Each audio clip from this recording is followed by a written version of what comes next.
What's up, everybody? I am back with a new video that I want to talk about ever since I wrapped up my review of Castlevania Nocturne Season 2, which is up on my YouTube channel. By the way, that's youtube.com/talkativecarl. Before I continue, please like this video.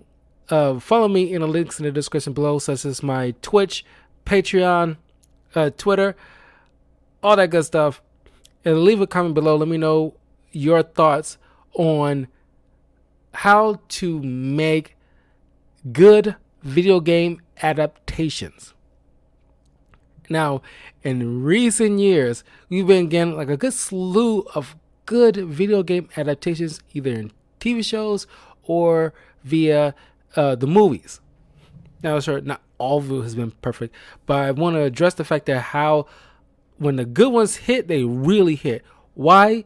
Because the main crux of it is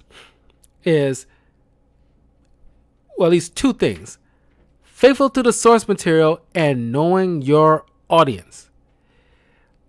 Prime example, look at like the first Sonic movie. Now, when we saw that atrocious, ugly Sonic character, which is now turned into a meme of itself, people in general have cried outrage to it because it did not look like Sonic the Hedgehog. You tried to, at that time, make it realistic, and it doesn't need to be realistic. We all know it's a fictitious cartoon character that is beloved by all, that has like a unique personality and a distinct look. And that has to be brought to life faithfully. People who grew up with Sonic the Hedgehog, if you bastardize it, people won't show up. So instead of just doubling down on it, they took that criticism and took it to heart and addressed it by changing it up. Like, okay, they didn't like this look. Let's go back to the drawing board. Make sure that we give Sonic the Hedgehog his iconic look. And it paid in dividends. They raked in buckets upon buckets of money from 3 films, doing exceptionally well. And not only that, brought in characters each film who's been faithful to the source material, as well as giving Robotnik a good arc, where further upon further he starts to look a lot like the character from the games, even with his like robotic drones and everything like that you saw from the game, and they look fantastic. They didn't really have to change it all that much. Sure, the robotic animals, I'm pretty sure you can still make that work, but it still has to look like mechanical things. But just look at, like, spoiler alert, at the end of the end credits of Sonic 3, we get to see the look of Metal Sonic. So you can make anthropomorphized robots look good. So I think we all can buy a Robotnik building robotic animals. 2 of them being his henchmen and being quirky and all that other stuff. You can wrap your mind around this world that way because they built it on like a solid foundation. Detective Pikachu is another good example where it not only is adapting a particular game, but it's still paying homage to the world of Pokemon in of itself. Because it came out before the first Sonic movie. I'm shocked that we haven't gotten a sequel from Detective Pikachu after all this time. It's kind of, and we got 3 Sonic films since then. It's kind of wild. But you look at the design of each of the Pokemon. Sure, they look exactly like their cartoon counterparts, but they acknowledge the fact that a lot of these are based off of animals. So if you look at something like Gyarados, sure, he looks like Gyarados, but he actually has legit scales. You look at somebody like Ligatine, he's a little slimy, and acknowledging that. Kind of like a little bit of a leathery kind of skin. You look at somebody like Pikachu, Pikachu has to be furry little mouse, has to be a furry little mouse at the end of the day. But he still looks like Pikachu with fur this time, because you can't really see any details of fur and other distinct, kind of skin these Pokemon would probably have realistically. And so it's, made by people who have love for these characters and love for this source material because they grew up on it. Unlike in the back of the day where people who didn't grow up with all this stuff didn't really give it the reverence that it needed. You look at something like even with like the first Mortal Kombat movie, we still have love for it, but it didn't go as far as they needed to go with it. And especially with this sequel was definitely not faithful, because there was a whole thing back in like the 90s where like a lot of moms in America was like, having like a fit because of the violence and thinking it's going to corrupt the kids and all that other stuff, which they promptly lost that case because the government recognized the ridiculousness of it. But say what you will about the remake that came out a few years ago, which is still getting a sequel, but the only issue personally I think was the main lead, because I think he kind of dragged everything else down. But you took him out, everything else worked perfectly. The look of Melina was so good, because sure, it wasn't like a cartoonishly big Baraka grin, but it still worked because it's just like a parting of the jaws, but still got the like sensible looking fangs inside. And then like you saw the clip where she's like licking her side, and you see the open jaws, like that looked good. That looked legitimately good. That's Melina brought to life. It looks really deep. It looked very dope. Kano, people loved Kano in that film. He was fun. And still like an asshole that we expect him to be. So for like a lot of it was faithful. Some parts weren't. It still had, some rejiggering to do. But the Castlevania TV shows definitely was very faithful. Sure, they had to combine a couple of games here and there to make up the stories they were telling. But for the most part, they told like, a very extensive story. Sure, they had to do little tweaks with certain characters and add certain things, because a lot of them were like side scroller type of stuff. Not much to work off with, but they found a way to do it spectacularly, giving like somebody like in the character Maria in Nocturne, who I want to say had like a bit part in the Castlevania game where she's from, but he's definitely she controlled like animals and it's kind of cutesy and everything like that. But in the Nocturne series, really flushed her out. It really like took this small character and blew her up essentially, with like giving her like summoning mystical animals through this kind of warp gate she mastered, which is very cool looking. And give her a more of an arc, adding a new character like her father into the story, and give her, because it's centered, it really, because the story where the characters like Annette and Maria and Richter, the time period they would have been set in the game would have been the French Revolution. So they used the French Revolution as the backdrop to this deeper supernatural story, which is a smart move, showing that you can add little twists from the game, but it has to, you know, you know, be like the backdrop, you know.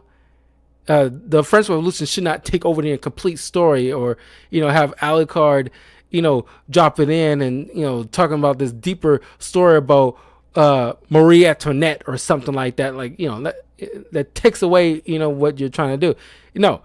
It's the backdrop, and they utilize it perfectly. Even down something with like taking something like Dracula's grieving of losing his wife and being the crux of this whole entire line of dark forces and everything like that, stemming from this one atrocity, was done very well. Given his wife's, she ain't just like fridging her character. She gave, the writers gave her purpose. She gave her a personality that we immediately fell in love with, that showcased why he fell in love with her. And so we feel his pain when she dies, or just, let's be real, got murdered by these priests and cardinals and stuff like that. And the town is, letting it happen because they get put all this kind of extra stuff in these side scroller games back then. But that's how, when you got brilliant writers involved, can elevate those kind of things. This is how you really show some proper adaptations. Even like something like the difference between those two Mario films, the live action one and then the more recent animated one. Some people, have like kind of like a like so bad as good kind of feeling with the live action Mario movie back in the 90s. Even me to a certain extent. But mostly because I like the actors like Bob Hoskins and John Leguizamo, and that's real. It was fun, even though it wasn't like a proper adaptation. But the recent animated film was a lot more faithful. My only criticism is just like too much of an A-list cast involved instead of just trying to get some either voice actors or new actors involved that can really elevate their stardom off of this big time IP. But I'm not going to belabor that to death once again. But it was a spectacular film that honored the faithfulness, telling the story of these two plumbers coming from the real world, not who wants to elevate their business and want the respect of the people and the family, especially the father and things of that sort, and becoming big heroes, fighting Bowser and helping Princess Peach and her kingdom. It is done very well. The look of it is, amazing. And it's just like showing appreciation to all things, Super Mario in this. Even down to like the Mario Karts. And like, honestly, I would have loved it to throw in, maybe in the sequel, but I would have loved it they kind of threw in some Mario Tennis or Mario Golf or some the Mario Party in it as well, because it's one of the Mario, Sonic, and Pac-Man is probably like the biggest names in video game history, probably like the big three that people will ever know and forever respect. So it has to be done right. It has to be respected. You can't go off kilter, at least not too much. Otherwise, you'll lose people. You gotta have Mario with an accent, an Italian accent. It's kind of a must. Not like stereotypical or anything like that people was worried about, but he still has to have some kind of a twinge of an accent, because we know him and his brother is Italian. It's just it. But of course, it's got Chris Pratt and Charlie Day, and I'm not sure if Charlie Day has some level of Italian in him, but whatever. They're still good actors, so they still sold us on it. But it's just that besides all that, still a reasonably faithful product. And that's what we need more of. Unlike with like Assassin's Creed, which the Assassin's Creed live action film wasn't giving, it's still not looked upon favorably. I argue that I think a lot of people will agree that people generally love the Angelina Jolie Tomb Raider films, because it's like, and I have some level of love from the remake back in like 2018, I think, which is try to start off a trilogy based on the rebooted Tomb Raider video games, but they never really got off the ground because it lacked in some areas. But I reviewed all the Tomb Raider films. You can check out on the channel. I can give like my more concise thoughts on those there. But I think the actress who they chose was pretty spot on. Coincidentally, this happened to be the wife of Michael Fassbender, who played an assassin in the live-action Assassin's Creed film, which didn't really do well at all. I didn't see that film, but from what I understand, it wasn't all that faithful, or I wouldn't say it wasn't faithful, but it was trying to tell like a story about some other person going into the Animus, reliving a life of his ancestor. It wasn't really Ezio or anything like that. And from what I've understood, it was just boring. So I didn't really bother with it. And the rebooted Tomb Raider film is pretty much like Tomb Raider Begins.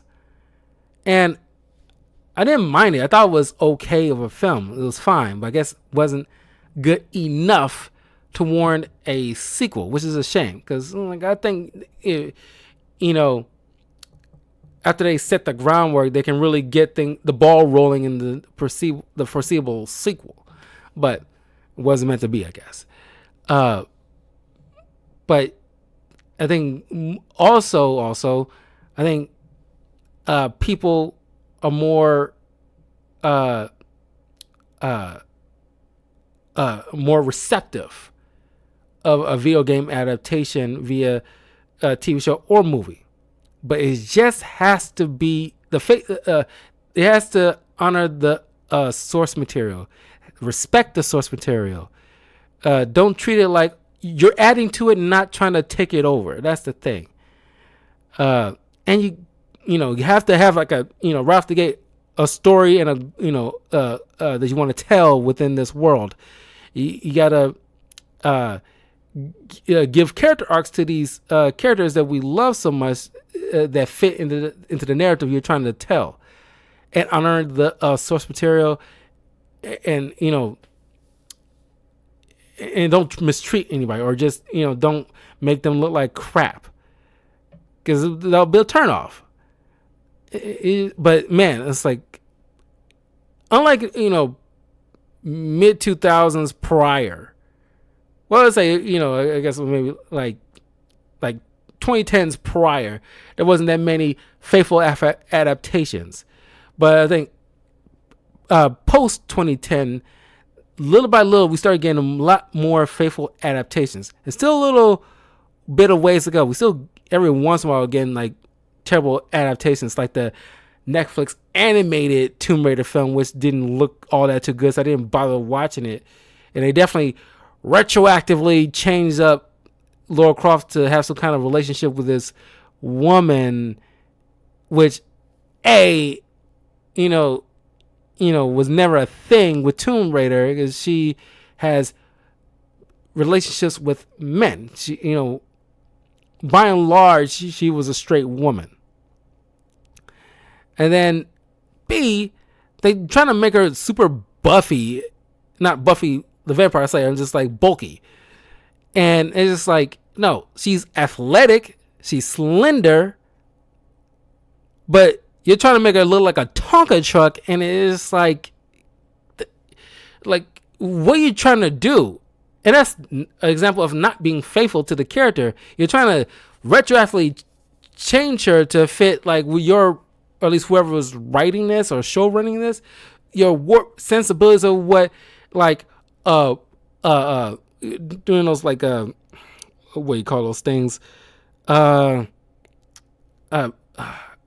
girl bossifying her, where it's just like you're trying to treat her like Abby, essentially that horrible character in Last of Us Part 2.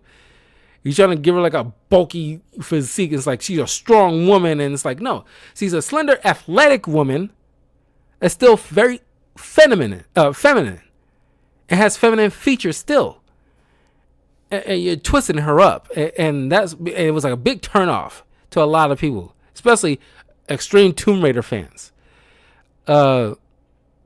Arcane's another good example of a good faithful adaptation of the League of Legends game. I never played League of Legends, but from what I'm understanding, those who are fans of that game, you know, they definitely treated those characters with respect and elevate them to higher heights than they were previously.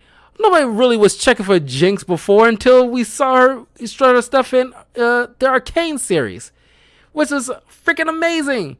I love Jinx. I got a freaking poster of her look over there. It's like it's like in cases and in protective sleeves and stuff like that. But it's just like God. You're talking about like elevating a character. That is like a good example of elevating a character. People wasn't really checking for before. The art is amazing. Even though the second season they try to treat a lot of the fight scenes like music videos, which is kind of like overdoing it a bit.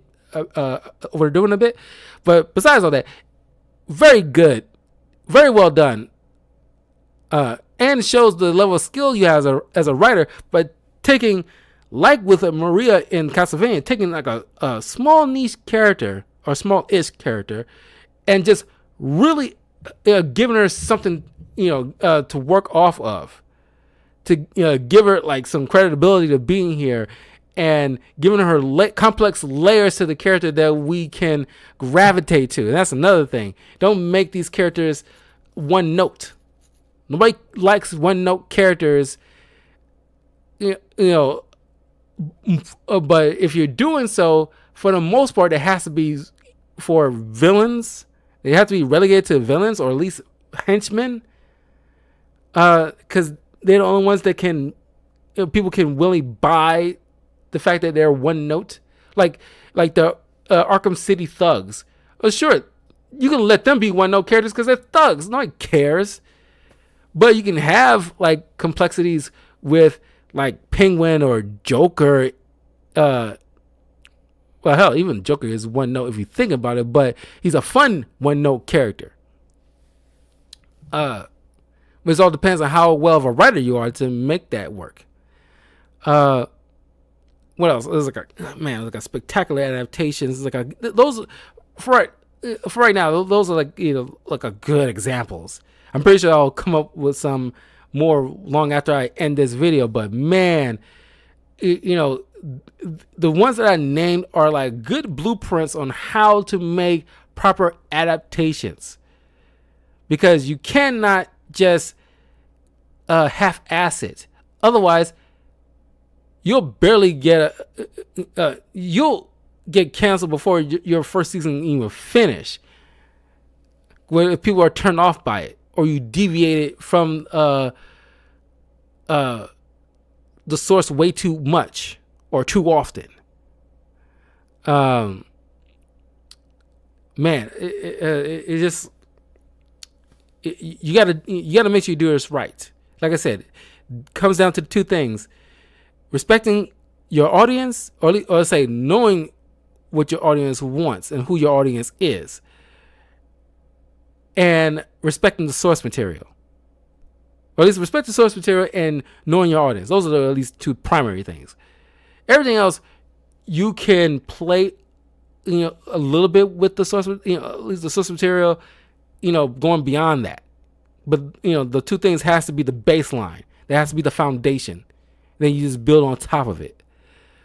That's why I'm like super excited. If they do another Castlevania, it has to be set in a different time period, looking at another Belmont, and you can elevate a particular game with the new Belmont and really kind of shine, make that era shine like you did with Trevor Belmont and his era and Richter Belmont and his era. But yeah, and I really want like another live action Pokemon movie. And this time, get some legit Pokemon battles and get some badges and all the other stuff that we saw from the anime. Because I think we barely got that in Detective Pikachu, mostly because I think they were afraid of what Peter might say, but screw them because these are fake animals. And I'm pretty sure they will get more backlash than the movie would or the studios would. But anyway, I mean, those are my quick thoughts. I mean, like those, man, I think we're on a good track here. Now everything's probably going to be perfect, but I think they need to look at these examples that I mentioned as a good list, at least for blueprints. Detective Pikachu, the Sonic films, Castlevania, the Angelina Jolie films at the very least. Well,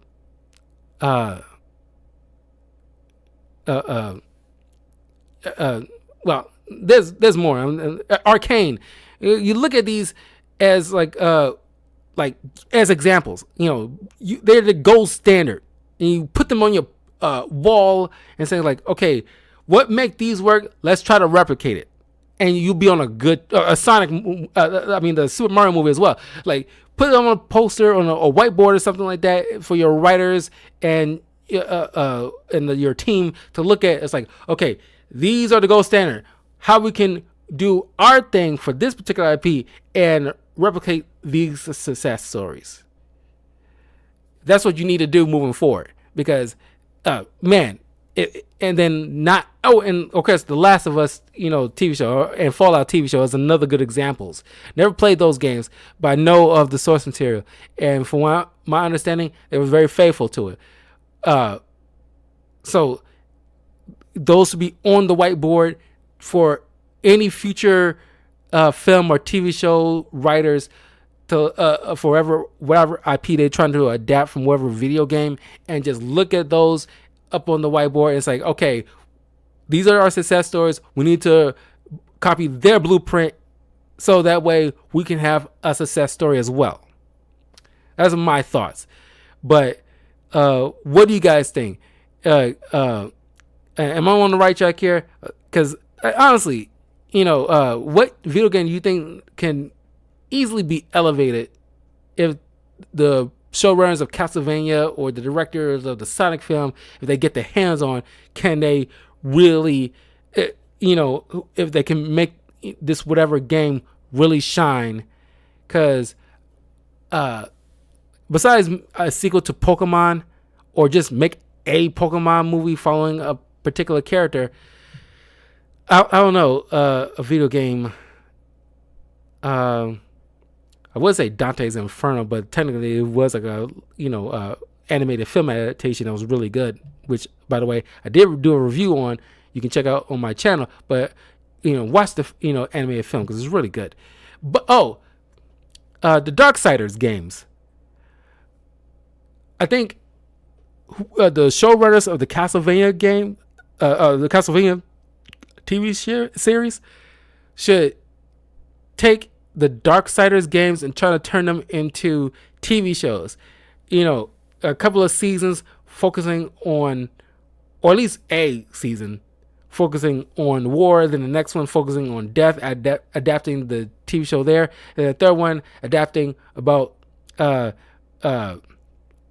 Fury in her story, and then another one adapting the team up story between Strife and War, or just focusing on Strife, and then which is if it's Netflix, he's only probably gonna get 2 seasons. Let's be honest with you. But I'm just saying, if it continues on, then you can have like a final season with all 4 of them teaming up, because that's what I want in the video game world. But whoever's, because THQ got bought out, and then Nordic took over, or it's a whole thing with whoever studio, because who knows who has the rights to Darksiders at this point. But I want more Darksiders games, but I also think a animated TV series based on this world would be awesome.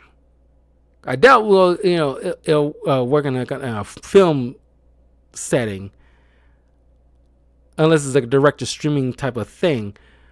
But I think it's better suited for probably like a TV series. That's what I want. But what video game you think should be a TV show or a movie? Because also, they're already planning a Metroid movie, which a lot of people are excited for. But man, I still want a Smash Brothers movie. You already got success with Mario, Sonic, and Detective Pikachu. You got to get, and you're making a Metroid movie. Come on, make a Smash Brothers movie. At least, do it in a vein of maybe like the Miles Morales animated film, to just give some excuse where these characters are coming together from different universes, battling each other, then battling a singular villain, maybe Sephiroth or something. I don't know. But that'd be dope, because we might as well be on our way to having like a Smash Brothers film. God, because can you imagine the billions of dollars anybody will rake in if they make a Smash Brothers movie based off the characters that we already saw from these other films that were successes? It makes serious bank. But anyway, I will see you guys tomorrow, I think, because I got to do 2 movie reviews tomorrow, 2 animated films while we're talking about animation. But stay tuned for that. But in any case, have a good night. I'll see you guys later. Peace. And I'll see you all soon. Bye.